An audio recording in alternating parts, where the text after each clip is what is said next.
Hi friends, ಎಲ್ಲರೂ ಹೇಗಿದ್ದೀರಾ? ನಾನು ಕೂಡ ತುಂಬ ಚೆನ್ನಾಗಿದ್ದೀನಿ. ನೀವು ಚೆನ್ನಾಗಿದ್ದೀರಾ ಅಂತ ಭಾವಿಸ್ತಾ ಇದ್ದೀನಿ. ಗುಲ್ಬರ್ಗ ಹೊಂಟಿದ್ದೀವಿ. ಇದು ಸೋಮವಾರದ ಲಾಗು. ಇಷ್ಟು ದಿನ ಎಡಿಟ್ ಮಾಡೋಕ್ಕಾಗಿರಲಿಲ್ಲ. ಇವತ್ತು ಹೊಸ ವರ್ಷದ ದಿನ ಎಡಿಟ್ ಮಾಡಿ ಬಿಡ್ತಾ ಇದ್ದೀನಿ. ನನ್ನ ಮಗಳಿಗೆ ತುಂಬ ಅಂದರೆ ತುಂಬ ಹುಷಾರಿರಲಿಲ್ಲ.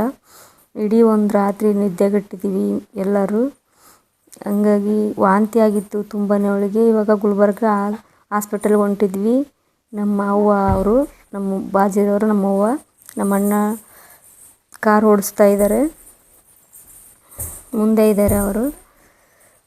ನನ್ನ ಮಗಳು ತುಂಬಾ ವೀಕ್ ಆಗಿದ್ದಾಳೆ. ಒಂದು ಸ್ವಲ್ಪ ನೀರು ಕೂಡ ಅವಳಿಗೆ ಸೇರ್ತಾ ಇಲ್ಲ, ಎಲ್ಲನೂ ವಾಪಸ್ ಆಗ್ತಾ ಇದೆ. ಹಂಗಾಗಿ ಹೋಗಿದ್ವಿ, ಶಾಪುರ್ ತೋರಿಸಿದ್ವಿ ಫಸ್ಟು. ಅಲ್ಲಿ ಹುಷಾರಾಗಿರಲಿಲ್ಲ, ಮತ್ತು ಹಂಗೆ ಅದೇ ಸ್ಟಾರ್ಟ್ ಆಗಿತ್ತು. ಅದಕ್ಕೆ ಇವಾಗ ಗುಲ್ಬರ್ಗ ಹೋಗ್ಬೇಕಂತೇಳಿ ಹೊಂಟಿದ್ವಿ. ವಿಡಿಯೋನ ಎಲ್ಲಿ ಸ್ಕಿಪ್ ಮಾಡಿದೆ ಕೊನೆವರೆಗೆ ನೋಡಿ ಫ್ರೆಂಡ್ಸ್. ಪ್ಲೀಸ್ ಸಪೋರ್ಟ್ ಮಾಡಿ. ತುಂಬ ಅಂದರೆ ತುಂಬ ಬೇಜಾರಾಗಿತ್ತು. ನನಗಂತೂ ಒಂಚೂರು ನಿದ್ದೆ ಇಲ್ಲ. 4 ಗಂಟೆಗೆ ಹಂಗೆ ನಮ್ಮಮ್ಮಗೆ ಫೋನ್ ಮಾಡಿದೆ. 4 ಗಂಟೆಗೆ ಬಂದಳು. ಅಂದರೆ ಪಕ್ಕದೂರಲ್ಲೇ ಇರೋದು ನಮ್ಮಮ್ಮ. ನನ್ನೂರು ಬೀರ್ನೂರು ಅಂತೇಳಿ ಅಲ್ಲೇ ನಮ್ಮ ಪಕ್ಕದಲ್ಲೇ ಇದೆ. ಹಂಗಾಗಿ ಅವರು ಕೂಡ ಬಂದರು. ಅವರು ನಮ್ಮ ಅಣ್ಣ ರಾತ್ರಿ 4 ಗಂಟೆಗೆ ಬಂದರು. ಬೆಳಗ್ಗೆ ತುಂಬ ಅಂದರೆ ತುಂಬ ಚಳಿ ಇತ್ತು. ಅಂಥದ್ರೊಳಗೆ ಕಾರ್ ತೊಗೊಂಡು ಬಂದರು. ಬೈಕ್ ತೊಗೊಂಡು ಕರ್ಕೊಂಬರ್ಬೇಕಂತ ಅಂದ್ಕೊಂಡಿದ್ರು. ತುಂಬ ಚಳಿ ಇರೋದ್ರಿಂದ ನಮ್ಮ ಯಜಮಾನ್ರು ಹೋಗಲಿಲ್ಲ ಹೊರಗೆ. ನಮ್ಮ ಅಣ್ಣನೇ ಕರ್ಕೊಂಬಂದ. ಅಷ್ಟೊತ್ತಿಗೆ ಎದ್ದು ಬಂದರು ಅವರು. ಅಂದರೂ ಕಮ್ಮಿ ಆಗಲಿಲ್ಲ. ಬೆಳಗನ್ನ ಎದ್ದು ಕುಂತಿದ್ವಿ, ಅಷ್ಟೇ ಎದ್ದು ಕುಂತ್ಬಿಟ್ವಿ. ನಮ್ಮ ಅಣ್ಣ ನಮ್ಮ ಹಸ್ಬೆಂಡ್ ಇಬ್ಬರು ಸೇರಿ ಮಲ್ಕೊಂಡ್ರು. ನಮಗೆ ನಿದ್ದೆ ಬರಲಿಲ್ಲ. ಹಂಗೆ ಬೆಳಕು ಹರಿಸ್ಬಿಟ್ವಿ. ಇಬ್ಬರು ತಾಯಿ ಮಗಳು ಅತ್ತೆ ಮಲ್ಕೊಂಡ್ರು. ಇವಾಗ ಬೆಳಗ್ಗೆ 9-10 ಗಂಟೆಗೆ ಹಂಗೆ ಬಿಟ್ಟಿದ್ವಿ ಮನೆಯಿಂದ. ನಾಷ್ಟ ಮಾಡಿದ್ವಿ, ಉಪ್ಪಿಟ್ಟು ತಿಂದು ಹೊಂಟಿದ್ವಿ. ನೋಡಿರಿ ಎಷ್ಟು ವೀಕ್ ಆಗಿದ್ದಾಳೆ ನನ್ನ ಮಗಳು. ಕಣ್ಬಿಟ್ರೆ ವಾಂತಿ ಮಾಡ್ತಾಳೆ, ನಿದ್ದೆ ಮಾಡಿದ್ರೆ ಚೆನ್ನಾಗಿರ್ತಾಳೆ. ಈ ರೀತಿ ಫುಲ್ ವೀಕ್ ಆಗಿಬಿಟ್ಟಿದ್ರು. ಪ್ಲೀಸ್ ಸಪೋರ್ಟ್ ಮಾಡಿ, ನಮ್ಮ ಚಾನಲ್ನ ಸಬ್ಸ್ಕ್ರೈಬ್ ಮಾಡಿ. ವಿಡಿಯೋನ ಎಲ್ಲಿ ಸ್ಕಿಪ್ ಮಾಡಿದೆ ಕೊನೆವರೆಗೂ ನೋಡಿ. ತುಂಬ ಅಂದರೆ ತುಂಬ ವೀಕ್ ಆಗಿದ್ದಾಳೆ. ನೋಡೋಕ್ಕೆ ಆಗ್ತಾಯಿಲ್ಲ ನನಗೆ ಆ ಮೂಮೆಂಟ್ ನೆನೆಸೋಕ್ಕೆ ಆಗೋದಿಲ್ಲ ನನಗೆ. ಇಷ್ಟೊಂದು ವೀಕ್ ಆಗಿದ್ದಾಳೆ. ಇದು 2ನೇ ಸತಿ ಆಗ್ತಾ ಇರೋದು ವಾಂತಿ. ಅವಳು ಹುಟ್ಟಿದಾಗಿನಿಂದ 2ನೇ ಸತಿ ಇದು. ಶಾಪುರಲ್ಲೇ ಬೇರೆ ಬೇರೆ ಆಸ್ಪತ್ರೆ ಇದ್ದಾವೆ, ಅವಕ್ಕೆ ಅಲ್ಲೇ ತೋರಿಸೋಣ ಅಂದರೆ ನಮ್ಮ ಅಣ್ಣ ಅಲ್ಲಿ ಹುಷಾರಾಗಲ್ಲ, ಗುಲ್ಬರ್ಗ ಹೋಗೋಣ ಬಾ ಅಂತೇಳಿ ಕರ್ಕೊಂಡು ಹೊಂಟಿದ್ದಾರೆ. ನಮ್ಮ ಹಸ್ಬೆಂಡ್ ಬರಲಿಲ್ಲ. ಹೊಲ್ದ ಕೆಲಸ ಇರೋದ್ರಿಂದ ನಮ್ಮ ಹಸ್ಬೆಂಡ್ ಬರಲಿಲ್ಲ. ನಾನು, ನಮ್ಮ ಅಣ್ಣ, ನಮ್ಮ ಅವ್ವ ಹೊಂಟಿದ್ವಿ ಮೂವರು. ಅಲ್ಲಿ ನಮ್ಮ ತಂಗಿದ್ದಾಳೆ ಗುಲ್ಬರ್ಗದಾಗೆ. ಸೋಮವಾರ ಗುಲ್ಬರ್ಗದಲ್ಲಿ ಸ್ಟ್ರೈಕ್ ಇತ್ತು. ತುಂಬ ಅಂದರೆ ತುಂಬ ರಶ್ ಇತ್ತು ಜನ. ಅಷ್ಟು ಜನನ ಎಲ್ಲಿ ನೋಡಿದ್ದೇ ಇರಲಿಲ್ಲ ಬಿಡಿ. ಬೆಂಗಳೂರು ಹೆಂಗಿತ್ತು ಆ ಥರ ಇತ್ತು ಸೋಮವಾರ ದಿನ. ತುಂಬ ಅಂದರೆ ತುಂಬ ರಶ್ ಇತ್ತು. ಅಲ್ಲೇ ನಾವು ರೋಡಲ್ಲೇ ಸುತ್ತಾಡಿದ್ವಿ ಚಂತನ. 7 ಗಂಟೆ ತನಕ ರೋಡಲ್ಲೇ ಸುತ್ತಾಡಿದ್ವಿ. 7 ಮನೆಗೆ ಬರೋಟ್ಟಿಗೆ 10 ಗಂಟೆ ಆಗೋಯ್ತು ನಮ್ಮದು. ತುಂಬ ಅಂದರೆ ತುಂಬ ಕಷ್ಟ ಆಯಿತು.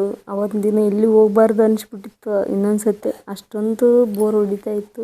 ಕಾರೊಳಗೆ ಕಾರೊಳಗೆ ಕುಂತಿದ್ವಿ. ನೋಡಿ ಹೆಂಗಿದೆ ಅಂತ ಜನ. ಇವತ್ತು ಬೇಡ ನಾಳೆ ಬರಬೇಕು ಅಂತ ಅನಿಸ್ಬಿಟ್ಟಿತ್ತು, ಅಷ್ಟೊಂದು ಜನ ಇತ್ತು. ಸ್ಟ್ರೈಕ್ ತುಂಬ ಜೋರಾಗಿ ನಡೆದಿತ್ತು. ಅವ್ರು ಯಾರೇನು ಗೊತ್ತಿಲ್ಲ ನಮಗಂತೂ. ನಿಂತ್ಕೊಂತ ಬೇಸರ ಹೋಗ್ಬಿಟ್ಟಿತ್ತು ರೋಡಲ್ಲಿ. ಸುಮ್ಮನೆ ನಡ್ಕೊಂತ ಹೋಗೋದು ಎಷ್ಟೋ ಬೆಟ್ರ್ ಇತ್ತು. ಕಾರಲ್ಲಿ ಯಾವತ್ತೂ ಹೋಗಬಾರ್ದು. ನಮಗೆ ಕಾರ್ ಸ್ಮೆಲ್ ಅಂದರೆ ಆಗೋದಿಲ್ಲ, ವಾಂತಿ ಬರುತ್ತೆ ನಮಗೂ ಕೂಡ. ಕಾರಲ್ಲಿ ಹೋಗ್ಬೇಕಾಗಿತ್ತು. ಅವತ್ತಿನ ದಿನ ನೆನೆಸ್ಕೊಳ್ಳೋಕ್ಕೆ ಆಗಲ್ಲ. ನೆನೆಸ್ಕೊಂಡ್ರೆ ಇನ್ನಾದರೂ ಊಟ ಸೇರೋದಿಲ್ಲ ನನಗೆ ಕಾರಲ್ಲಿ ಹೋಗೋದು ನೆನೆಸ್ಕೊಂಡ್ರೆ. ಕಾರಲ್ಲಿ ಹೋಗೋದು ಇಷ್ಟ ಇಲ್ಲ ನನಗೆ. ಬೈಕಲ್ಲಿ ಅಂದರೆ ತುಂಬ ಇಷ್ಟ. ಅಷ್ಟು ದೂರ ಕಾರಲ್ಲಿ ಪ್ರಯಾಣ ಮಾಡಿ ಸಾಯಂಕಾಲ ಬರೋಟ್ಟಿಗೆ ಸುಸ್ತಾಗೋಗ್ಬಿಟ್ಟಿತ್ತು ನನಗಂತೂ. ನೋಡಿ ಎಷ್ಟು ಚೆನ್ನಾಗಿದೆ ಗುಲ್ಬರ್ಗ. ನಾನು ಈ ಥರ ರೋಡಿದ್ರೆ ತುಂಬ ಇಷ್ಟ ಬೈಕಲ್ಲಿ ಹೋಗೋಕ್ಕೆ. ಕಾರಲ್ಲಿ ಎಲ್ಲ ಒಂಥರ ನಮ್ಮ ಅಣ್ಣ ಎಲ್ಲ ಗ್ಲಾಸ್ ಮುಚ್ಚಿ ಎ ಸಿ ಹಾಕಿಬಿಡ್ತಾನೆ. ನನಗೆ ಸ್ವಲ್ಪನೂ ಇಷ್ಟ ಆಗೋದಿಲ್ಲ. ನನಗೆ ಹೊರಗಿನ ಗಾಳಿ ಅಂದರೆ ತುಂಬ ಇಷ್ಟ, ಎ ಸಿ ಗಾಳಿ ಇಷ್ಟ ಇಲ್ಲ. ಎಷ್ಟು ನೈಸಾಗಿತ್ತು ಗುಲ್ಬರ್ಗ ನೋಡಿ. ತುಂಬ ಫುಲ್ಲು ಗುಲ್ಬರ್ಗನೇ ಸುತ್ತಾಡಿದ್ವಿ. ಯಾವ ರೋಡ್ ನೋಡ್ತಿ ಆಯಿತು ಏನಾರು ಒಂದು ಇಟ್ಟು ಬಿಟ್ಟಿರೋದು. ರೋಡ್ ಬಂದಿರೋದು ಮತ್ತೆ ಸುತ್ತಾರ್ಕೊಂಬರೋದು ಇದೇ ಆಗಿಬಿಟ್ಟಿತ್ತು ನೋಡಿ.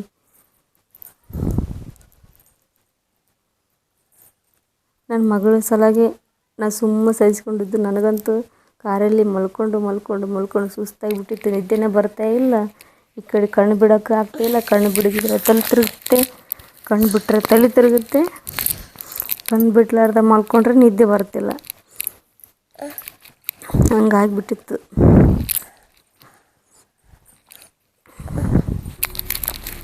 ನಾವು ಇಳಿದು ಹೋಗ್ತೀವಿ ಅಂದರೂ ನಮ್ಮ ಅಣ್ಣ ಬಿಡ್ತಾಯಿಲ್ಲ. ಎಲ್ಲಿ ನಿಂದ್ರಿಸಿದ್ರು ಅಲ್ಲೇ ಗಾಡಿ ಒಳಗೆ ಇರ್ಬೇಕು ನಾವು. ಆ ರೀತಿ ಇತ್ತು ನಮ್ಮ ಪರಿಸ್ಥಿತಿ. ಸುಮ್ಮ ಯಾಕಾರ ಬಂದಪ್ಪ ಅನಿಸ್ಬಿಟ್ಟಿತ್ತು ನನಗಂತೂ.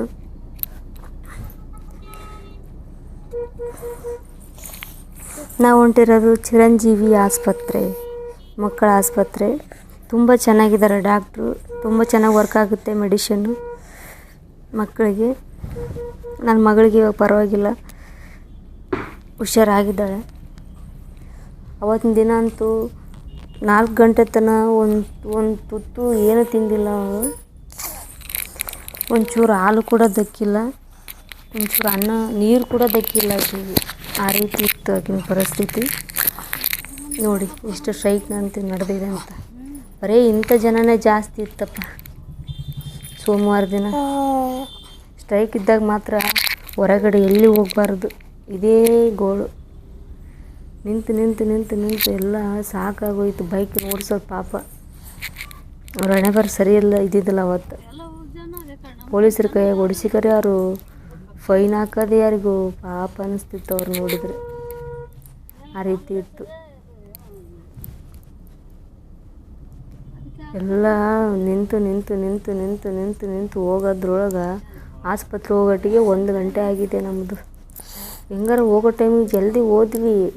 ಹೊರಗಡೆ ಬಂದೀವಿ. ನಾಷ್ಟ ಅಷ್ಟೇ 1-2 ತುತ್ತು ನಾಷ್ಟ ಮಾಡಿ ಹೋಗಿದ್ದೀವಿ. ನಮ್ಮ ಅಣ್ಣ ಏನೂ ತಿಂದಿಲ್ಲ ಮನೆಯೊಳಗೆ. ನಮ್ಮಮ್ಮ 1 ರೊಟ್ಟಿ ಊಟ ಮಾಡಿದ್ದಾರೆ ಅಷ್ಟೇ. ಊಟ ಮಾಡೋಣ ಅಂತ ಅಂದರೆ ಅಲ್ಲೇ ರೋಡಲ್ಲೇ ಸುತ್ತಾಡ್ತಾ ಇದ್ದೀವಿ. 3 ಗಂಟೆ ಆಯಿತು ನಾವು ಊಟ ಮಾಡೋಕ್ಕೆ ಹೋಗ್ಬೇಕಾದ್ರೆ. ನನಗಂತೂ ತುಂಬ ಸಿಟ್ಟು ಬರ್ತಾಯಿದೆ. ಊಟನೂ ಇಲ್ಲ, ಹೊಟ್ಟೆ ಒಳಗೆ ಎಟ್ಟೆ ಆಗ್ತಾಯಿದೆ. ಒಂದು ತುತ್ತು ಅನ್ನನೂ ಸಿಗ್ತಾ ಇಲ್ಲ. ಎಲ್ಲಿ ನಿಂದ್ರಿಸ್ತಾನೇ ಇಲ್ಲ ನಮ್ಮ ಅಣ್ಣ. ಗಾಡಿ ಒಳಗೆ ಏನಂತ ತಗೊಂಬರ್ತಾನೇನಂದ್ರು ತಗೊಂಬರ್ತಿಲ್ಲ. ಬೇಕ್ರಿದು ಏನಂತ ತಗೊಂಬರ್ತಾನೇನಂದ್ರೂ ಅದನ್ನು ಬೇಡ ಅಂತಾನೆ. ಊಟನೇ ಮಾಡಮ್ಮಂತಾನೆ. ಬಿರಿಯಾನಿ ತಿನ್ಬೇಕಂತ ಬೇರೆ ಆಸೆ ಹುಡ್ಸಿಬಿಟ್ಟದ ನಮ್ಮ ಅಣ್ಣ. ಬಿರಿಯಾನಿ ಕೊಡಿಸ್ತೀನಿ ಅಂತೇಳಿ ಇಡೀ ಗುಲ್ಬರ್ಗ ತಿರುಗಾಡಿಸ್ಬಿಟ್ಟ ನಮ್ಮ ಅಣ್ಣ. ಲಾಸ್ಟಿಗೆ ಅಂತೂ ಇಂತೂ ಚಿರಂಜೀವಿ ಆಸ್ಪತ್ರೆ ಬಂತು.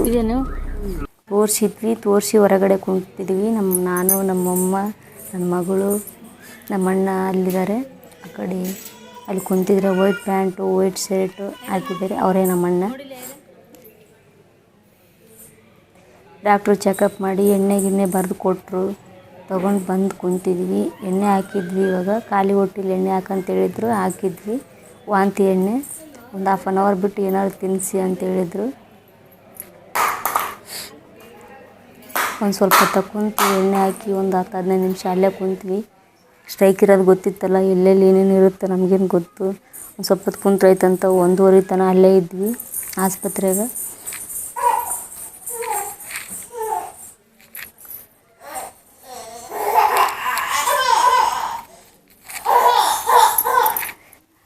ಗುಲ್ಬರ್ಗ ಬಂದಿದ್ದೆಲ್ಲ ತುಂಬಾ ಖುಷಿ ಆಯಿತು.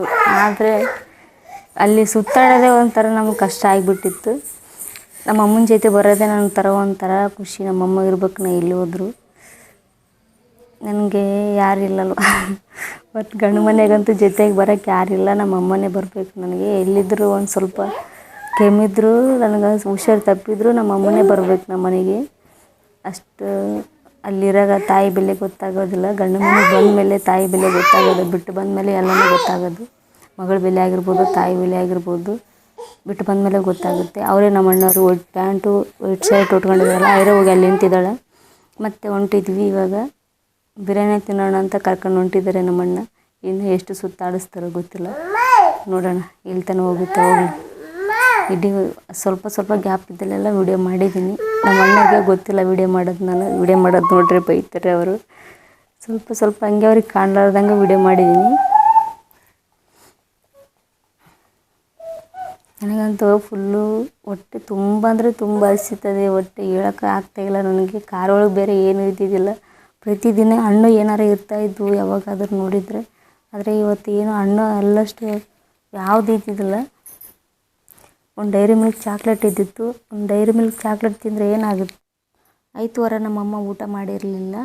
ಬೆಳಗ್ಗೆ ಒಂದು ರೊಟ್ಟಿ ಊಟ ಮಾಡಿ ಹೆಂಗಾರ ಗಟ್ಟಿಯಾಗಿದ್ದರು. ನನಗಂತೂ ರಾತ್ರಿ ಟೈಮು ಊಟ ಉಂಡಿರಲಿಲ್ಲ, ಬೆಳಗ್ಗೆನೂ ಊಟ ಉಂಡಿರಲಿಲ್ಲ. ಕೆಲಸ ಇತ್ತು, ಕೆಲಸ ಮಾಡಿ ಸುಸ್ತಾಗಿ ಎಲ್ಲ ಬೆಳಗಾನೆ ಎಲ್ಲ ನಿದ್ದೆಗಟ್ಟು ನನಗಂತೂ ಫುಲ್ಲು ಸುಸ್ತಾಗಿಬಿಟ್ಟಿತ್ತು. ಬೆಳಗ್ಗೆ ಎದ್ದ ಅಟ್ಟಿಗೆ ಕಸ ಮುಸುರಿ ಮುಂಜಾನೆ ಅಡುಗೆ ಎಲ್ಲನೂ ಮಾಡಿಟ್ಟು ಬರೋಟ್ಟಿಗೆ ಅದೇ ಸಾಕಾಗೋಗಿತ್ತು. ನಾನು ಸ್ವಲ್ಪ ಒಂದು 2 ತುತ್ತಿನಷ್ಟು ಉಪ್ಪಿಟ್ಟು ತಿಂದಿದ್ದೆ ಅಷ್ಟೇ.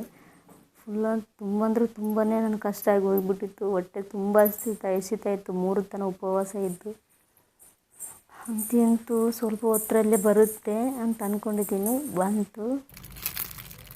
ನಮ್ಮ ತಂಗಿ ಬಂದಿದ್ದಾರೆ. ಇವರೇ ನಮ್ಮ ತಂಗಿ. ಬಿರಿಯಾನಿ ಪಾರ್ಸಲ್ ಬಿರಿಯಾನಿ ಬೇಸಿ ಮಾಡಿದ್ದಾರೆ. ಬಿರಿಯಾನಿ ತಿನ್ಬೇಕಂತೇಳಿ ತಗೊಂಬಂದು ಕೊಟ್ಟರು ನಮ್ಮಣ್ಣ.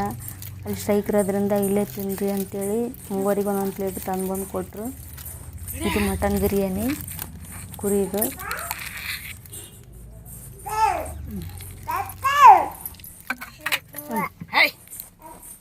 ತುಂಬ ಟೇಸ್ಟಿಯಾಗಿತ್ತು. ನನ್ನ ಮಗಳಂತೂ ನಿಂಬೆಹಣ್ಣು ಅದು ತಿಂತಾಯಿಲ್ಲ. ನಿಂಬೆಹಣ್ಣು ಅಂದರೂ ತಿಂತಾಯಿದ್ದಾಳೆ. ನಮ್ಗೆ ಅದು ನೋಡಿದ್ರೇ ಬಾಯಿ ನೀರು ಕಡೆ ಇದ್ದೆ. ನನ್ನ ಮಗಳು ತಿಂತಾಯಿದ್ದಾಳೆ.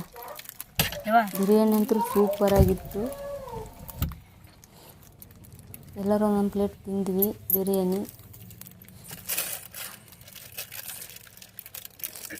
ನನ್ನ ತಂಗಿ ಡೈರೆಕ್ಟ್ ಅಲ್ಲೇ ಬಾಜಾ ಇದೆ ಅಂತೆ, ಸಿರಂಜಿ ಆಸ್ಪತ್ರೆ ಹಿಂದೆ ಇದೆ ಹಾಸ್ಟೆಲು. ಅಲ್ಲಿಂದ ಬಂದು ಹಾಸ್ಟೆಲಲ್ಲಿ ಇರ್ತಾಳೆ ಆಕೆ. ಕೈರಾಗ ಆರಾಮಿಲ್ಲ ಅಂತ ತಕ್ಷಣ ಆಕೆ ಅವ್ರೂ ಊಟ ಮಾಡಿರಲಿಲ್ಲ. ಊಟ ಮಾಡಿಸಿ ನೋಡಿ ಎಷ್ಟು ಚೆನ್ನಾಗಿದೆ ಬಿರಿಯಾನಿ. ತುಂಬ ಅಂದರೆ ತುಂಬ ಟೇಸ್ಟಿ ಹಂಗೆ ತೊಗೊಂಬಂದ ತಿಂದ್ವಿ.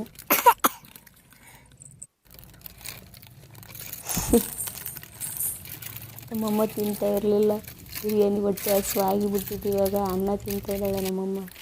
ಏನದ ನೋಡಿ ತೋರಿಸು. ಅನ್ನನೇ ತಿಂತಿರ್ಲಿಲ್ಲ, ರೊಟ್ಟಿ ಅಂತಿದ್ದಳು ಆಕೆ. ಇವತ್ತು ಅನ್ನ ತಿನ್ನಿಸ್ತಾ ಇದ್ದೀವಿ ನಾವು ಎಲ್ಲರೂ ಸೇರಿ. ನಮ್ಮ ತಂಗಿ ಸ್ವಲ್ಪ ಕಡಿಮೆ ಊಟ ಮಾಡೋದು, ನಾನೇ ಸ್ವಲ್ಪ ಜಾಸ್ತಿ ತಿಂದೆ. ಬೆಳಿಗ್ಗೆ ಊಟ ಮಾಡಿರಲಿಲ್ಲ, ಬಿರಿಯಾನಿ ನಾನೇ ತಿಂದೆ. ಚೆನ್ನಾಗಿದೆ. ಸ್ವಲ್ಪ ಎಣ್ಣೆ ಆಗಿತ್ತು ಅಷ್ಟೇ, ಅದು ಬಿಟ್ಟರೆ ತುಂಬ ಚೆನ್ನಾಗಾಗಿತ್ತು ಬಿರಿಯಾನಿ. ಅದು ಎಲ್ಲ ಆಯ್ತು. ಇವಾಗ ಮನೆಗೆ ಹೊಂಟಿದ್ದು. ಅಲ್ಲಿ ನಮ್ಮ ಅಣ್ಣವರು ಹಣ್ಣು ತಗೋಕಂತಿದ್ದಾರೆ. ಹಣ್ಣು ತರಕಂತೇಳಿ ಹೋದರು. ನನ್ನ ವಿಡಿಯೋ ಪ್ಲೀಸ್ ಪೂರ್ತಿಯಾಗಿ ನೋಡಿದ್ದಕ್ಕೆ thank you so much. Like ಮಾಡಿ, ಶೇರ್ ಮಾಡಿ, ಕಮೆಂಟ್ ಮಾಡಿ. ನಾಳೆ ವಿಡಿಯೋದಲ್ಲಿ ಸಿಗ್ತೀನಿ. Bye friends.